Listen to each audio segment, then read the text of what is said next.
Okay, I'm going to take you to your favorite subject, I believe, right now. You have said this recently about school closures, and I quote, "They have a bad funding formula. It's a real screw up. Slow down. Rethink what you're doing." You're talking to the Hamilton-Wentworth District School Board when you say that, and that came out of a debate not too long ago.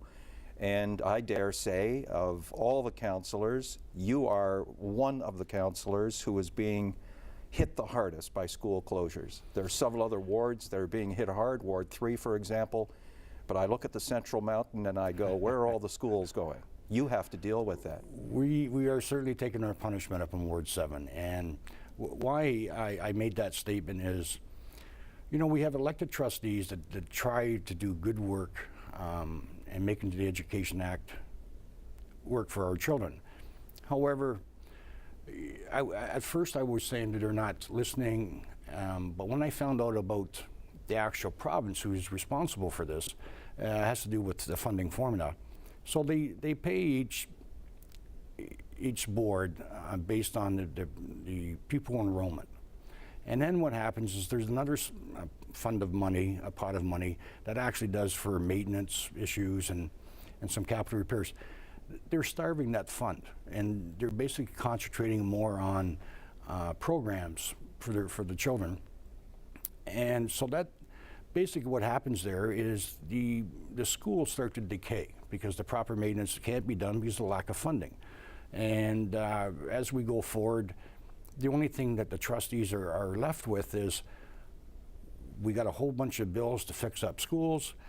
How do we, it's being underutilized, maybe the school's not at full capacity. Let's take a look at this. Maybe we can make another school, or maybe we can combine the two schools, or whatever it takes to be. And the only way they can do that to fix those other schools up is sell off their assets.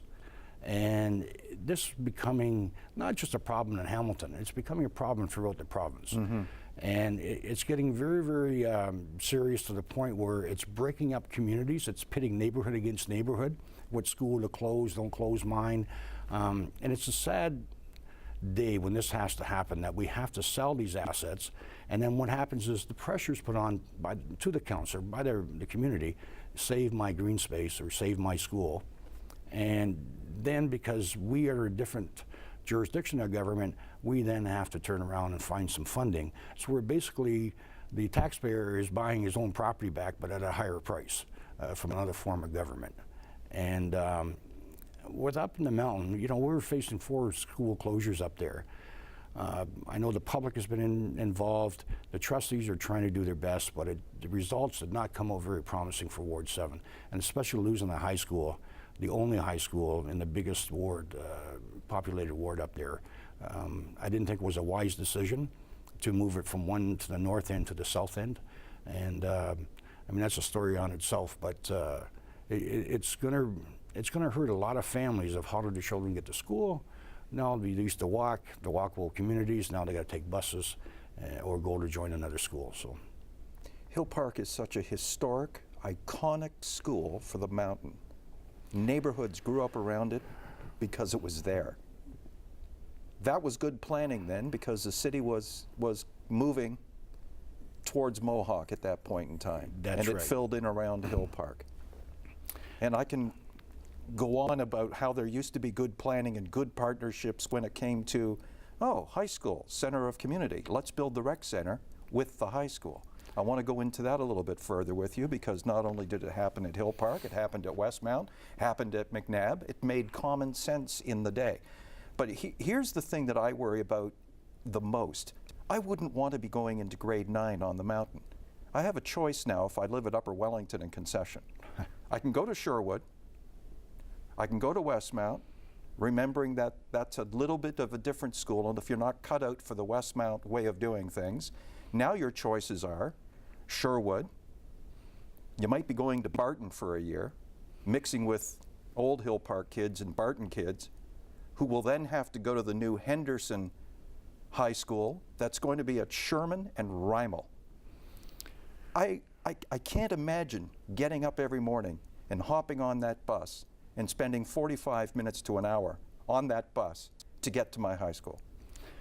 Well, I totally agree with you, Doug, and it's not so much of a conspiracy theory, but I really wondered why they picked that area of Upper Sherman and Rimo, because we have a Brebeuf High School right there, where the anticipated new school is going to be is about exactly a half a kilometer, very short distance. So what was it? Was it about education, building a new high school, where the growth was when they already have a high school, and leaving the north empty? So you always wonder what it really is. Is that they're trying to bring back enrollment back to the public system so they can get more funding?